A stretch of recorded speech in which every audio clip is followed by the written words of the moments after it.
So last night was really crappy for Republicans in Virginia. We will give you the entire analysis from beginning to end without myth or bias. Plus, President Trump heads to South Korea, and we will look at a little bit of Bible talk. I'm Ben Shapiro. This is The Ben Shapiro Show.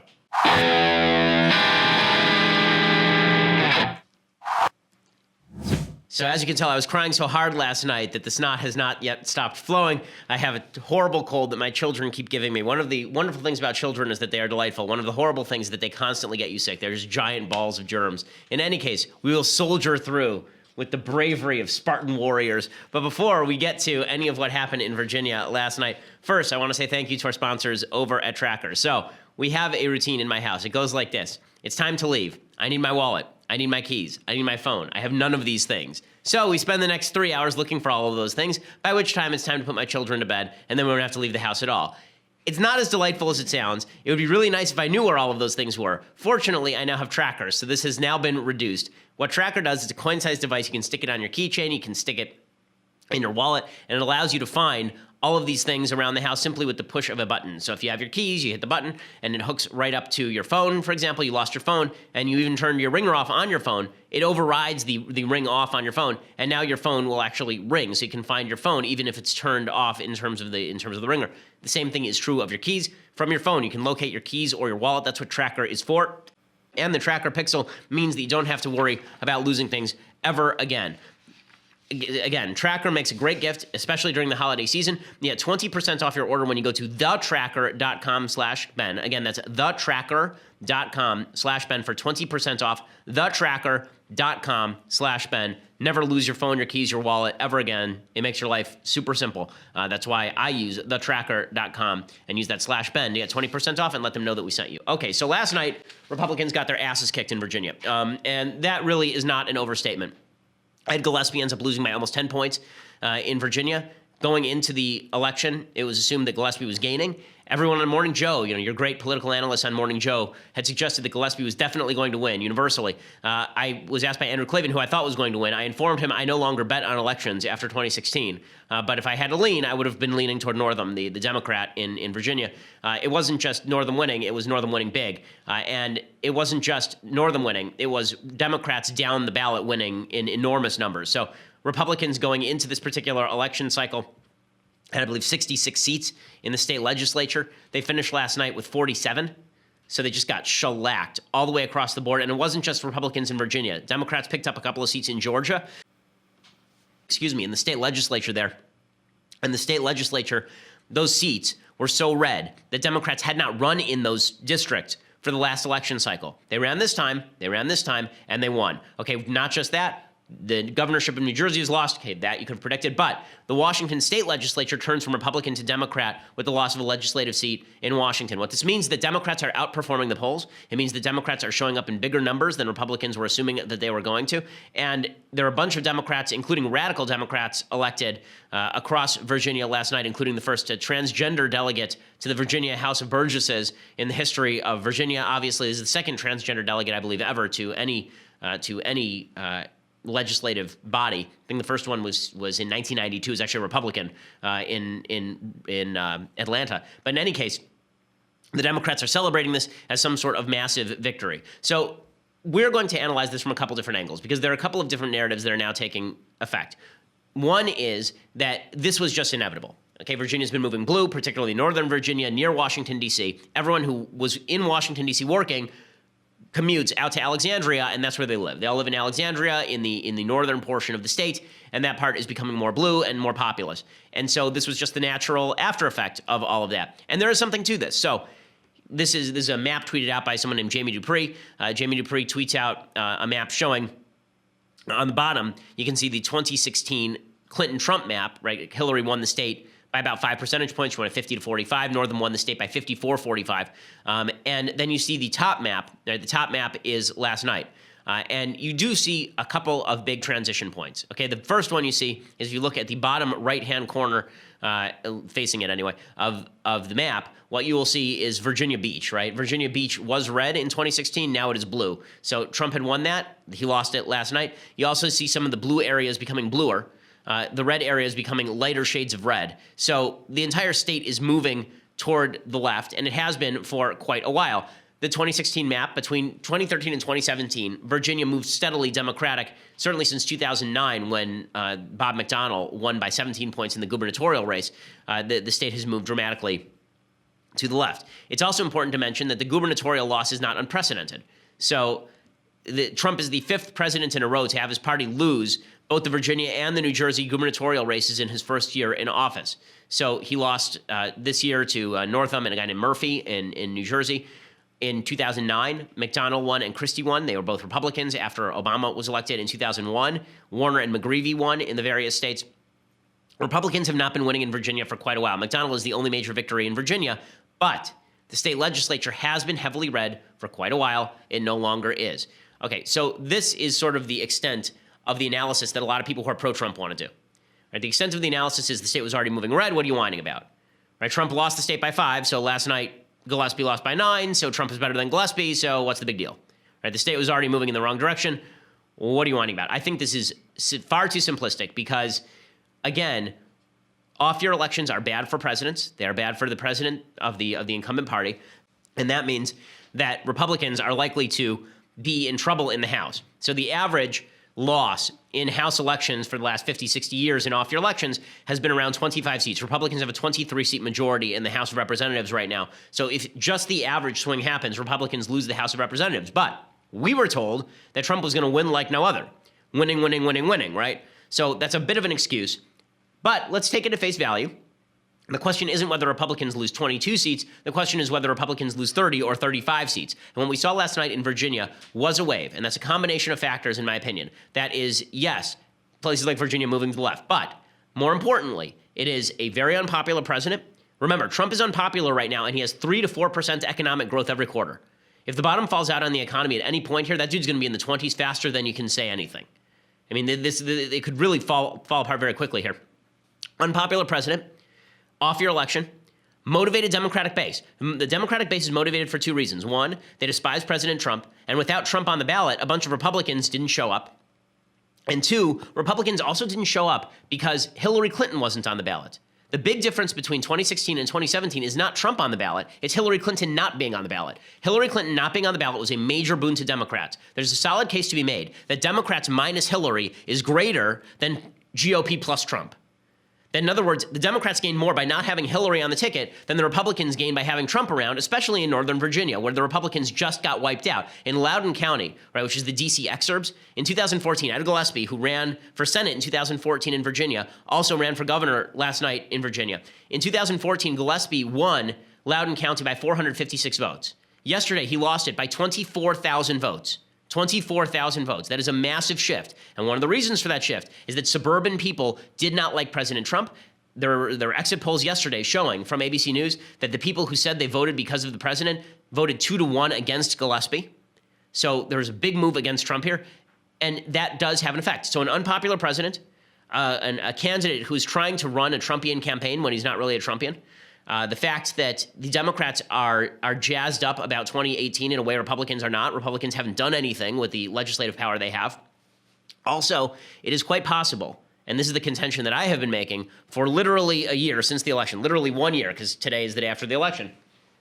The case that I have been making is that Hillary Clinton won the election for President Trump. That President Trump did not actually win the election. Hillary Clinton lost the election. No one showed up to vote for her. And the evidence that I base this on is that in Wisconsin, what you see is an actual loss of votes from 2012 to 2016.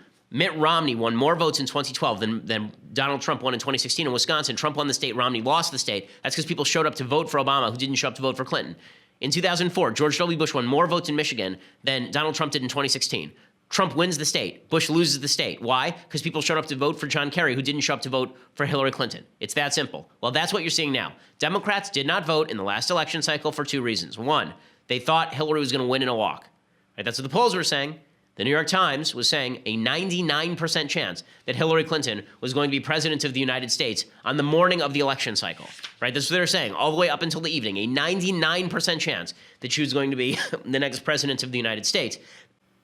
And so people didn't show up to vote because they figured she's going to win anyway. What does it matter if I go to show up to vote? And 2, Hillary's the most off-putting candidate in the history of American politics. No one wanted to get out and vote for her. She's not on the ballot anymore. You know who's still on the ballot? Trump. So now you get what the Democrats thought it was going to be. There was a big argument in 2016. Is this election about Trump or is it about Hillary, right? You got to pick one. Is it about Trump or Hillary? I said the entire election cycle was about Hillary Clinton. Hillary was bouncing around in the polls. She was going everywhere from 50 to 40. Where was she going to end up? That was the big question. Trump was very steady between 40 and 45, always, right? And it was usually between 43 and 45. And I figured, okay, 45% is not enough to win. It turns out it is.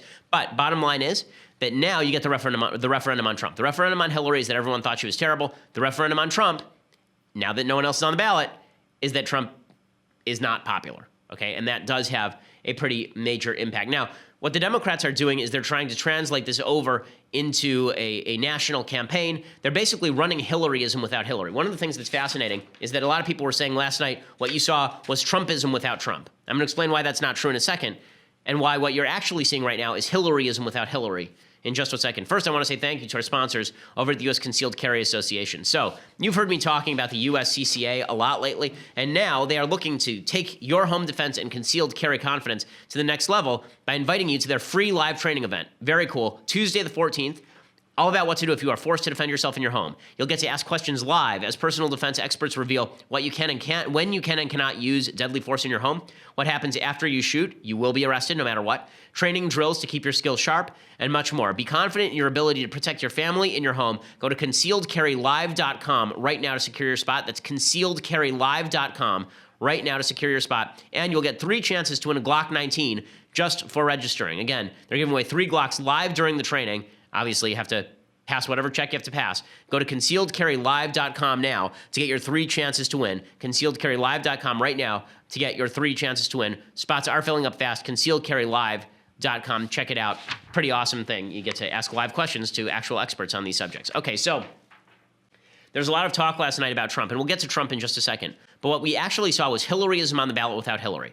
So you had a bunch of candidates who ran campaigns very similar to Hillary Clinton's, but they weren't as nasty and off-putting as Hillary Clinton. Ralph Northam ran a pretty nasty, low-down campaign accusing Ed Gillespie of racism and bigotry. He had a Latino Victory Caucus put out that ad that I showed you guys, what I think is the worst ad in American political history, showing a Gillespie truck trying to run down minority children. And then Northam had the gall to go out there and say that Virginia rejected hatred and bigotry. Here's Ralph Northam, the new governor of the state of Virginia. Today, Virginians have answered and have spoken. Virginia has told us to end the divisiveness, that we will not condone hatred and bigotry, and to end the politics that have torn this country apart. I want to let you know that in Virginia, it's going to take a doctor to heal our differences. He, of course, is a doctor, so that means that. Okay, so in any case, this is sheer nonsense. The idea that they rejected hatred and bigotry, that if Ed Gillespie had won, then people in Confederate flag trucks were going to be running down children. And then they say that they're uniting. Then they say they're uniting. He's running Hillary's campaign, right? This is what Hillary said about deplorables. He's running Hillary's campaign in an off-year election, and he's doing it without Hillary's face.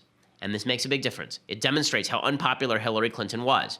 Okay, same thing was happening over in New Jersey. The guy named Phil Murphy is the new governor over in New Jersey, replacing Chris Christie when Christie's term is up, and he's doing the same thing. We have a new unity, right? Again, this is Hillaryism without Hillary. Tonight, we declare the days of division are over. We will move forward together. This is exactly who we are, New Jersey. We have each other's backs. To believe in each of us is to believe in all of us.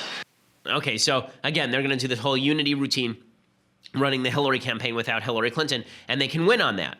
Okay, it's not the Republicans' agenda was radically, greenlit over the past 8 years. It was that they were running against Barack Obama. Well, now Democrats get to run against Donald Trump, and they get to do so without Hillary Clinton's face at the head of their ticket. That makes a very, very large difference. So one of the questions that's being asked is basically, did Gillespie fight hard enough? So in defense of Trump, what I'm saying here is that Trump's unpopularity definitely hurts people down ballot, that it drives Democrats to the polls in a way it doesn't drive Republicans to the polls, that Trump's approval rating is historically awful. Again, that ABC News exit polling showed, quote, voters by a 2-to-1 margin said they were casting their ballot to show opposition to Trump rather than support for him. In New Jersey, that margin was 3-to-1. people may thrill to Trump's cultural warfare on the right, but it also drives a bunch of people on the left to the polls. So this is the case that I'm making, that some of this has to do with Trump. Not all of it has to do with Trump, but some of it does. A lot of people on the Trump side are saying, no. The reason that Gillespie lost is because he wasn't Trumpian enough, right? This is always, if your theory is that Trump is God, King, Emperor, then everything bad that happens, there's a new hypothesis that's been created, okay? The hypothesis that's been created is that when someone wins, it's because they were warm to Trump, and when someone loses, it's because they weren't warm enough to Trump. Right? It's never about the reality, because Gillespie basically ran a very Trumpian campaign. He didn't openly campaign with Trump. If he had openly campaigned with Trump, he would have lost worse in the D.C. exurbs up in northern Virginia. He won exactly the same percentage that Trump won in the state. The difference is that Democrats showed up to vote for Democrats this time, and so Gillespie won 45%, so did Trump. Bottom line is Gillespie ends up losing by 10, Trump ends up losing by 5. That's because all the Democrats showed up to vote. In fact, by polls, 41% of people who voted yesterday in Virginia were Democrats. Only 31% said they were Republicans. So what the Trumpian people have been saying is, well, Gillespie lost because he didn't fight hard enough. If he'd only had a little more Trump in him, then he would have won. And to support this, they say, look at the Democrats. They were calling him a racist and a bigot, and Gillespie didn't fight back hard enough on that. They point to people like Terry McAuliffe, the current governor of the state of Virginia, who definitely wants to run for president. Here's McAuliffe, ripping into Gillespie. I'm predicting we're going to win all 3 statewide, a bunch of House of Delegates. It's been a great race. Ralph Northam is going to be the next governor. Everybody is happy in the state. As you just say, we're a safe state, a record amount of economic investment. And Ed Gillespie has run really a racist, bigoted campaign, horrible ads. Donald Trump today is now doing robocalls. Donald Trump's at 31% in Virginia. We're going to reject that. And we are going to move forward as a Commonwealth, and Ralph is going to be the next governor of the Commonwealth of Virginia. Saying that he ran a racist, bigoted campaign. What he's talking about is Gillespie ran an ad saying that Ralph Northam backed sanctuary cities, and he linked that to MS-13. Okay, that's not a racist ad. That's a typical political ad. Gillespie, when people say Gillespie is a milquetoast, that he's an establishment guy, what they really mean is that he's not Trumpian in the way that he fights back. I would like him to be a bit more Trumpian in the way that he fights back, by the way. Here's Gillespie, for example, saying last night that Ralph Northam is a good man. Yeah, a good man who called him a racist and a bigot. As I said throughout the course of this campaign, Governor-elect Northam is a good man, and I appreciate his service to our country and our Commonwealth, and I wish him nothing but the best success as our 73rd governor, and told him that if I could be helpful to him in making our Commonwealth better, that I would be happy to do anything I could in that regard. So there are a lot of people who are saying, well, this sort of conciliatory show by Gillespie demonstrates why he lost. I think there's something to that. I think Gillespie should fight back harder. It's one of the things I always appreciated about President Trump, even when I wasn't supporting him. The fact is that I think Trump does fight back. I think he fights back on things that are stupid, and I think he fights back on things that are not stupid. Gillespie did not fight back nearly as hard as he should have on things like that Latino victory ad. But is that why Gillespie lost? It doesn't explain why Republicans got shellacked down ballot. It doesn't explain why they lost 2 seats in Georgia. It doesn't explain why they lost the Washington State Senate. It doesn't explain why the state of Maine just voted to increase Medicare. It doesn't explain any of those things. So I don't quite buy that. But this is going to be the hypothesis of people defending Trump, is that the reason that Gillespie lost is because he didn't hug Trump hard enough. And this is actually a crucial distinction. This is a crucial question. Should Republican candidates hug Trump really hard, or should they try and distance themselves, or should they try to straddle that line? I think the only thing they can do is try to straddle the line. Because if you hug Trump really hard, you are driving Democrats to the polls. If you do not hug Trump really hard, then Trump could actually crap all over you, which, as you will see, Trump did to Gillespie. Or the Trump base could decide that they are going to turn on you because you are not supportive enough of Trump. This is the problem with cults of personality, is that if you support Trump so much that you're willing to not go out and vote for a typical Republican because they weren't nice to Trump, then you are undercutting Trump's own ability to govern. It's just foolishness. But that means that a lot of Republicans are caught between a rock and a hard place. They don't want to hug Trump because if they hug Trump, they lose suburban soccer moms. And if they don't hug Trump, then Trump craps all over them and the base deserts them. This is a serious problem. Laura Ingraham last night, she was suggesting what really should have happened here is Gillespie should have just hugged Trump really hard. And this is going to be the going line that more you're going to see more and more. I'm going to discuss Trumpism in just a second. But first, Trump personally, the typical media line is because the entire politics now revolves around Trump. People like Laura Ingraham and even Chris Matthews are saying Gillespie's big mistake is that he didn't hug Trump hard enough. Here's Ingraham. Those big suburban counties around Washington, D.C., just right over there, went even more for Northam than they did for Hillary, which I think But what does that tell you? That tells you a populist conservative like Trump, who has a strong personality and a strong message, did do better. He didn't spend a lot of time campaigning in Virginia, Donald Trump. And Ed Gillespie tried to do this dance that I'm not going to campaign with Trump, but he'll tweet for me and he'll do a last-minute robocall. I think in the end that came off as desperate. Okay, so she's saying that it was too little too late, right? That he was trying to embrace Trump. Yeah, he was trying to be more like Trump. But it was too desperate, right? He wasn't authentic. It didn't really come off. That was really the big problem here. The reason that Donald Trump did better than Gillespie in the northern suburbs is because Hillary Clinton was on the ballot. It's about Hillary, not about Trump. It's so funny. Whenever it comes to Hillary being a tool to be used, there are a lot of hosts who will use Hillary as a tool when they wish to misdirect from Trump. Okay, this is a case where they are using Trump to misdirect from Hillary. The reality is Democrats did not show up because of Hillary. End of story. Okay, Chris Matthews, though, saying the same thing. Gillespie pretended to be a Trumpster and he couldn't pull it off. He just wasn't authentic enough. Get up in the morning, come on to the show. Come on in here, talk about Ed Gillespie. Who's this guy? Go. I think Democrats should have a morale boost like they've never had tonight, but they have to say, now we got to get out there and sell something. Yep. We got to sell something, whether it's a better health care program, a jobs program, or something. I think they got to be – that's just me talking. I think it's just a good night for the Democrats. I don't want to take any of the joy out of it. They beat the hell out of this guy who pretended to be a Trumpster. Ed Gillespie is a Washington lobbyist. He's way down knee-deep or head-deep in the swamp. He's part of the problem Trump ran against. Okay, so now this is the typical line. Matthews tends to be more populist. So again, Ingram and Matthews both making the case that if Gillespie had been more like Trump, then maybe he would have won. No. Okay, that's just the data do not show this. So what's the next line of defense for a lot of the people who are advocates of Trump, who want to suggest that what happened in Virginia has nothing to do with Trump? The next line of defense, the first line of defense was, again, there are three lines of defense. Line of defense number one was Virginia was already moving to the left. True. It only goes so far, but true. Second line of defense, Gillespie, if he had been more like Trump, he would have done better. Very, very dubious. And final line of defense is that Trumpism requires Trump, right? That he wasn't Trumpist enough, right? It wasn't just that Gillespie didn't embrace Trump, he didn't embrace Trumpism. He didn't embrace the nationalist populist movement, right? This is the line that Steve Bannon is using now. Is he's saying that, like, the way that they ran their headline over at Breitbart last night is they said that the swamp thing, Gillespie was defeated. 5 seconds ago, Bannon was trying to campaign for Gillespie, saying that he was attempting to drain the swamp. So they're flipping on that one as well. So I want to talk a little bit about whether Trumpism even exists in just a second, because you have advocates for Trumpism saying, well, that was the problem. Gillespie just wasn't Trumpist enough. Not that he didn't embrace Trump personally, but also he wasn't populist enough. And then you had people on the left saying, well, this shows that Trumpism has failed. And I'm going to offer a third hypothesis. Trumpism does not exist, something I've been saying now for well over a year. First, I want to say thank you to our sponsors over at My Patriot Supply. So if you are looking to prepare for an emergency, you look at, and there are a lot of natural disasters on the news. We have a lot of enemies, foreign and domestic, people who are attempting to create chaos.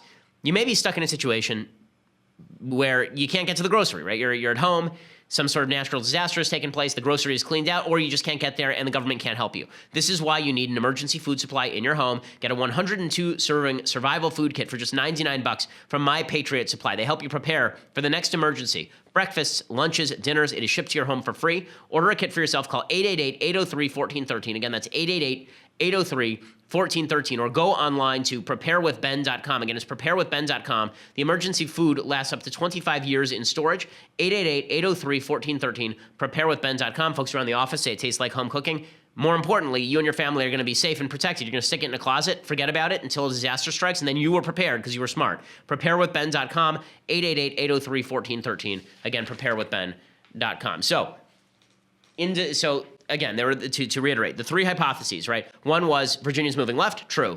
Two was this doesn't have to do with Trump. It's because Gillespie didn't embrace Trump hard enough. I think that's wrong. This is what Trump was saying himself, by the way. Here's Trump's tweet on this last night. Trump tweeted, this is a danger for Republicans, what he tweeted right here. He tweeted, Ed Gillespie worked hard, but did not embrace me or what I stand for. Don't forget, Republicans won 4 out of 4 House seats, and with the economy doing record numbers, we will continue to win, even bigger than before. Here's the problem. What you can see from Trump is that Trump now has an interest in not associating himself with the Republicans, because if they lose, he loses. So instead what he's going to do is crap all over Republicans and then suggest that if they just embraced him harder, everything would have been fine. He's going to play into this false, unfalsifiable hypothesis that every win is a Trump win and every loss is because you didn't embrace Trump hard enough. So that was hypothesis number 2. Finally, hypothesis number 3 is about Trumpism. Trumpists will say, well, Gillespie didn't just not embrace Trump, he didn't embrace Trumpism. He should have been more populist. Right? He should have, that's the line that he should have used, is that he should have just, even if he wasn't going to embrace Trump, he had to embrace Trump's program. There are a couple problems with this. 1, Trump doesn't have a program. 2, the people who are saying this are wildly inconsistent as to what Trumpism constitutes. Steve Bannon, most prominently, has been trying to pose himself, as I have said for months now, as the head of a Trumpist movement without Trump, that he will defend Trumpism against Trump even. That's his job. Well, Trumpism doesn't exist in the absence of Trump. Gillespie tried to do a Trumpist campaign. It failed. So I think Jake Tapper on CNN goes too far. He says this was a rejection of Trumpism. I don't think that's exactly correct, and I'll explain why. CNN projecting the Ralph Northam, the Democratic lieutenant governor, will win. And it has to be seen to a degree, I think, as a rejection of President Trump, who is the strongest prevailing political figure in the country. If you look at who turned out, according to the exit polls, and how often people who supported Trump voted for Gillespie, and how often people who opposed Trump voted for Northam, that is a very strong sign of a rejection of Trump. Okay, so the idea, again, that Trumpism is being overthrown, this suggests that Trumpism is a thing, Trumpism is not a thing. There's a backlash to Trump personally, but I'm not sure that Trumpism is an actual program. If Republicans want to win, they're going to have to ask President Trump to do better. I don't know why this is controversial in any way. It's not a rip on President Trump to suggest he needs to do better. Britt Hume, who's been very supportive of President Trump, comes out last night. He says, look, it's obvious. Trump's unpopularity hurt Gillespie, clearly. Trump stirs passions, and the people who are for him are passionate, and the people who are against him are passionate. In the state of Virginia, remember, he lost Virginia. It's the only southern state he lost, really. So, right. You think about that. This is not, Virginia really isn't Trump country. And an aroused electorate in Virginia is going to be bad news for a Republican running in the age of Trump. Okay, what this says is that in 2018, Republicans have some very solid systematic disadvantages. They have a serious problem in 2018. Democrats are going to be energized. They're going to show up. The average swing is going to be toward the out party. Plus, Trump is the most energizing candidate Democrats have faced ever. Ever. Okay, so that means that they are going to show up in massive numbers. It could be a wipeout for Republicans, so Republicans had better get on their horse and start recruiting some people. Between 2000 and 2004, George W. Bush picked up some 10 to 12 million American voters. He lost the popular vote by 500,000. He then picked up 10 to 12 million voters, and he only won the election by a couple of million votes. Right? Who is Donald Trump picking up right now? So I think what this election, more than anything else, should show in Virginia is that the entire system of thought, that we just keep doubling down on the base, the base, the base, the base, the base. He hasn't lost his base yet. He's, as long as he doesn't lose his base, he's fine. Inaccurate. He can keep his base. If the base doesn't grow, Trump's going to lose in 2020, and Republicans are going to get slaughtered in 2018. The base is not big enough. His base is 35 to 38% of the population. That's it. That is not enough to win a general election. Okay, and the Electoral College is not going to save you in congressional elections. It's not even going to save you this time around in a popular election when Hillary Clinton is not on the ballot. So as much as Republicans love to hate Hillary Clinton, the person they should be most grateful to in 2016 is not Donald Trump, it is Hillary Clinton. They should be grateful to Hillary Clinton for being such a crappy candidate. If Democrats don't make the same mistake in 2020 they made in 2016 and just appoint somebody wildly unpopular with the American public, they have an upper hand. And this is going to require Republicans to do something. Being in power means that you are more responsible. There's more risk and there's more reward. The risk is if you don't do anything, people are going to assume that you are just a bag of hot wind, and they're going to get angry at you. And if you do something, you risk that you're going to do the wrong thing. But it's also an opportunity. It's very high reward. If you can shift the ground, if you can pass popular legislation, you can move people into your column. For a year, Republicans have done nothing in Congress. Again, this is not on Trump. Republicans have done nothing in Congress. The backlash against the Republican Party is strong because of Trump, because of Republicans, because of the system, because Democrats are pissed off they didn't win in 2016. None of this bodes well for 2018. And if Republicans take the wrong lessons here, if the lesson they take is, oh, Trump is fine, everything's cool, it's just Virginia, heed the warnings, okay? Heed the warnings, because if you don't, a shellacking is coming. And then I guess we'll play this game where we blame Never Trump and we blame people who weren't fully Trumpy enough. It's just, if that's the game that we're going to play, then we are, again, not involved in the realm of reality. I'm seeing those talking points already, this idea that Never Trump is to blame for what happened in Virginia. Again, there's no evidence of that whatsoever. The Never Trump movement is like 3 people. It was never a movement. Just because you didn't vote for Trump didn't mean that you were against Gillespie winning. Okay, not everybody's Evan McMullen. I wanted Ed Gillespie to win. I wanted Republicans to retain power. I think it's important that they do. It's really terrible what happened last night in Virginia. Trump must do better. He must do better. Republicans must do better. I don't see why any of this is even mildly controversial. Okay. So, meanwhile, President Trump is over in South Korea, and he is speaking about North Korea at length. He's talking about China, and he's talking about Russia. And here he was suggesting that it was time to isolate North Korea and directly posing a challenge to China and Russia. All responsible nations must join forces to isolate the brutal regime of North Korea, to deny it, and any form of it, you cannot support, you cannot supply, you cannot accept. We call on every nation, including China and Russia, to fully implement UN Security Council resolutions, downgrade diplomatic relations with the regime, and sever all ties of trade and technology. Okay, so what Trump is doing here is the right thing. And this is the point. Okay, when you're president of the United States, you have a capacity to win people over. And Trump is actually on the road to doing that if he could just shut his mouth and stick to script. And when Trump does that, he's doing fine. This is why a lot of people who love Trump are angry when I comment on what Trump comments on. They say, well, why are you engaging with that? Just look at what he's doing, right? He's cut regulations. He's not spending as much. He's not growing the federal government as fast. On foreign policy, he's attempting to work with the military. All of that is true. What makes him unpopular is not this stuff. It's the crap that he tweets about Ed Gillespie, right? It's the Charlottesville comments. That's the stuff that makes him unpopular, not his actual policies. Here he was again yesterday talking about North Korea in what I think is language that most Americans agree with. This is a very different administration than the United States has had in the past. Today, I hope I speak not only for our countries, but for all civilized nations when I say to the North, do not underestimate us and do not try us. We will defend our common security, our shared prosperity, and our sacred liberty.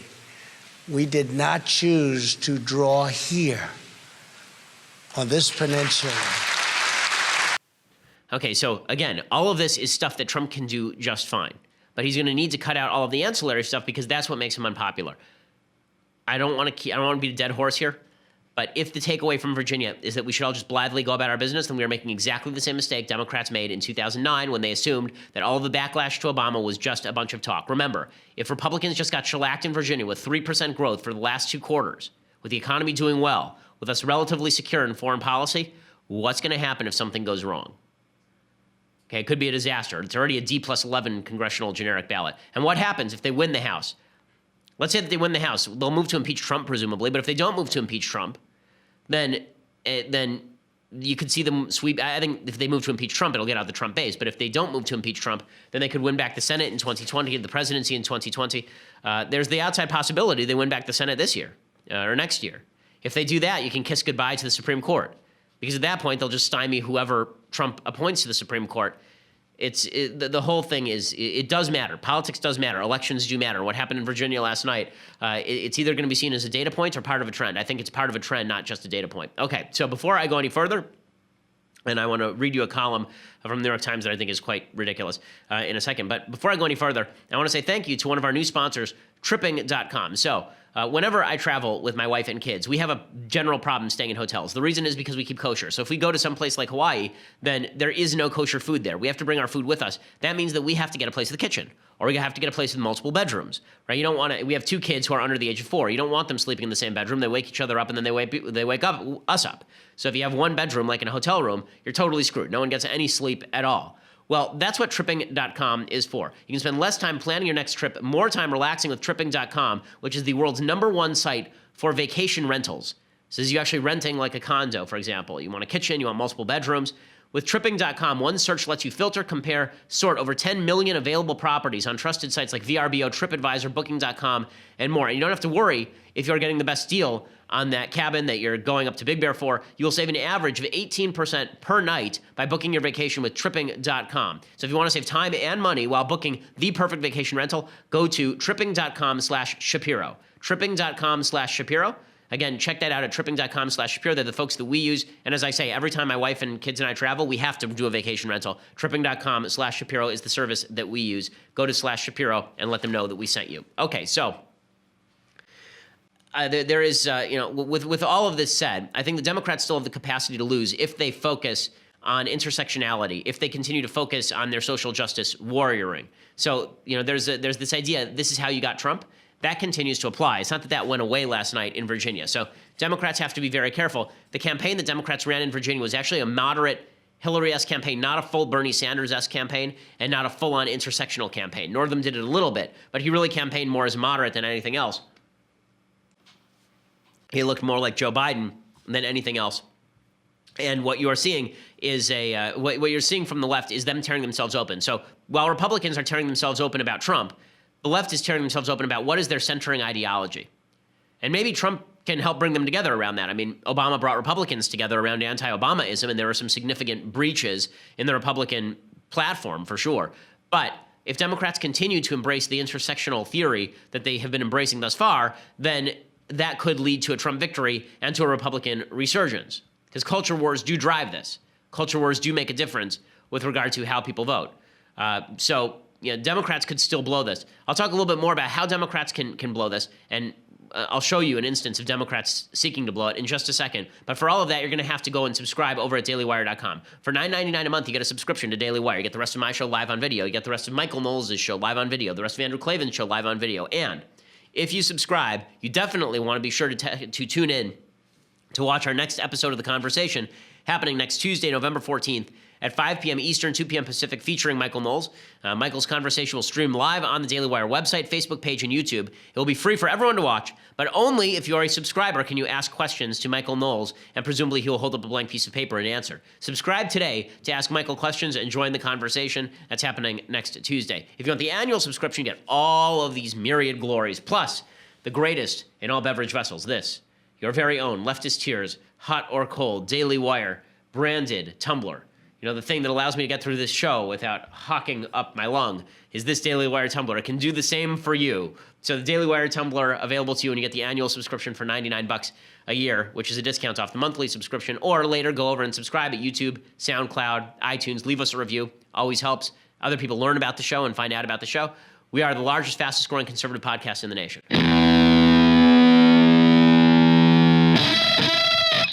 Okay, time for some things I like and some things that I hate. So, things that I like, I have been watching Stranger Things Season 2. And normally I don't do things I like on specific seasons of shows. But since this is such a big phenomenon, the new Stranger Things season is quite good. I'm through 8 episodes. I'm not through the last 2 episodes yet. And it is... Oh, I have one left. It's 9 episodes. Okay, fine. So I'm close to the end of this thing, and it is very good. I think it's better than season 1 in a lot of ways. I'm going to have to do a full season 2 recap at a certain point on Facebook Live, where I give my criticisms. I have particular criticisms of one Nancy, but we'll discuss that another time. Here is the preview for Stranger Things season 2. We got to do this. Let's engage.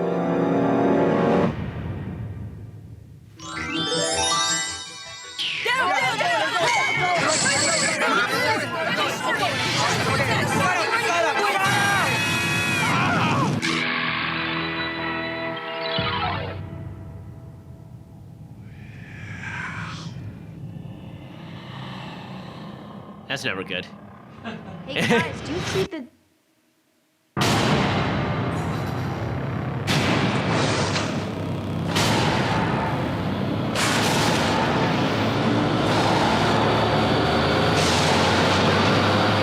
Whenever you hear that rising noise, that's always bad in a preview. So in any case, it is less, I would say it's kind of less scary in some ways than season 1. Season 1, I think, is a scarier season because you haven't seen any of these things before. This season is a lot less scary, but it's also faster paced. So it moves a lot faster. The pacing in episode 1 particularly is much better. I do find it weird that there's so many people who are nostalgic for an era they never lived through. Like, I was born in the year that this show takes place. It takes place in 1984, and I'm sort of nostalgic for it, but that's because the 80s and 90s are basically one long continuation. But there are a lot of people who are nostalgic for this who are kids. Right? You got 17-year-old kids who love Stranger Things because they're nostalgic for it. What that shows you is how much pop culture is invested in our perception of the past. Because what you're really nostalgic for is not the 1984. What you're really nostalgic for is E.T. Right? What you're really nostalgic for is movies that were made about this period, because the movies were better in 1984 than they are today. It's just the reality of the situation. So, it is fun to watch. It is well written. I'll be very disappointed if in season 3 they start with the social justice warrior ring. There are some rumors to that effect that they're going to make one of the kids gay because they have to do that. That would be really irritating because, come on, not everything has to be about the sexuality of the characters or this kind of nonsense. But in any case, the season is well worth the watch, so check it out. Okay, time for a quick thing that I hate. So I was talking about how the Democrats can lose. One of the ways the Democrats can lose is if they suggest that their brand is tied up with radical leftism. Right now, Trump won by being the default, not Hillary, right? He was more than that, obviously, but that's probably why he was unpopular. Hillary was so terrible that Trump won by being not Hillary, right? That was his entire campaign, was not Hillary, right? He would say this. Democrats now can win if they say, we're not Trump. But instead of doing that, they feel the necessity to go out and make fools of themselves to demonstrate how passionate they are about the cause. So Ted Lieu, who represents a district over here in Los Angeles, his opponent's a guy named Dr. Kenneth Wright, whom I have endorsed for Congress. Ted Lieu said that here's what happened. There was this moment of silence for the victims of the Texas shooting. Ted Lieu walked out of the moment of silence. Okay, and here's what he had to say. Well, still, a moment of silence. Some people might say you even politicized that. I view it as doing my job to highlight this issue because you don't want Congress to just do moments of silences every time a mass shooting happens. You want us to take action to try to prevent this shooting from happening in the first place. Okay, so the idea that he's going to walk out on a funeral, basically, that he's going to walk out on a moment of silence in order to demonstrate that he wants legislation on gun control is just absurd. I tweeted him yesterday, and he didn't have any very good responses on this. I tweeted him repeatedly saying, so have you walked out on funerals to go work at a soup kitchen, or do you, like, wait to finish the funeral and then go to the soup kitchen? You know, or why are you grandstanding about these victims, but you won't grandstand about other victims? Are they less valuable to you than these victims? Or, again, this is all grandstanding. The more Democrats grandstand, the more they're going to lose. But if they keep their mouths shut and they just wait for the Republicans to make mistakes, that seems the way our politics works right now. You just wait for your opponent to make a mistake and then capitalize. Democrats should be in good shape if they do that, but fortunately for Republicans, there's always the question as to whether Democrats can keep their mouths shut on any of this stuff. Okay, time for a brief Bible talk. So I've been kind of going through the stories almost at random in the Bible. I'm going through them sort of in chronological order, but giving a little bit more in depth than I have over the past couple of years. So the next story in the Bible that I think is interesting after the Cain and Abel story is the story of Noah. So the description of Noah in the Bible is that he is a good man in his time, right? That he walked with God and he was a good man in his time. So there's been a big debate in Jewish theological circles about what it means to be a good man in your time. Why does it say in his time, right? In whose else time would he be a good man? So there are two ways to read this. One is that Noah was a good man even for his time, meaning he was living in a really corrupt, awful time. And so the fact that he was good in that time demonstrates how great he was. The other way to read that is to say he was only good for that time. Like if he lived today, he wouldn't be that great. And a lot of that depends on what you think of his tactics. So what's fascinating about Noah is that Noah doesn't spend a minute trying to recruit other people to fix their ways or build arks of their own or anything, right? God says, build an ark, I'm destroying the world. Noah doesn't argue with him. Noah says, okay, fine, cool with me. And starts building a giant ark, right? That's the idea here. Is that a good thing or a bad thing? This mirrors a debate that happens in religious communities all over the place. Religious communities have to make a very interesting decision. The decision is, do you cloister yourself and your children in an attempt to protect them? Do you try to prevent them from seeing news of the outside world? Do you try to build a bubble for them so that they're not affected by the diseases of the outside world? Or do you teach them to go out and engage? There is danger to engaging, right? If you engage, you may lose some people. If you engage, some people may walk away from your faith and your spirituality. Some people may be seduced by the dark side, so to speak. Or do you build a bubble, try to protect your kids? And I think the answer is supposed to be some of both, and it is time dependent, right? You have to pick your spots. So I don't think the answer is always the same. You know, when I was a kid, there was a kid who lived next door, and the kid was really trouble. I mean, a really troubled kid. And my mom had a certain perspective on this kid. She thought, well, Ben's a good kid. The kid next door is not a great kid. If Ben hangs out with this kid, then Ben will make the other kid better, right? The other kid will be better. And my dad's perspective was, if Ben hangs out with this other kid could make Ben worse. Now, this all came to the forefront. It came to culmination when I was maybe 3 or 4 years old, probably 3. And this other kid convinced me to hide in the bushes a couple of doors down from my parents' house and not to answer when my parents called me. And so my parents actually ended up calling the police because they didn't know where I'd gone. They thought maybe I'd been kidnapped or something. And when I came out, my parents said, you're not allowed to play with that kid ever again. There are situations where you do have to protect yourself from outside forces. And then there are situations where you have to reach out.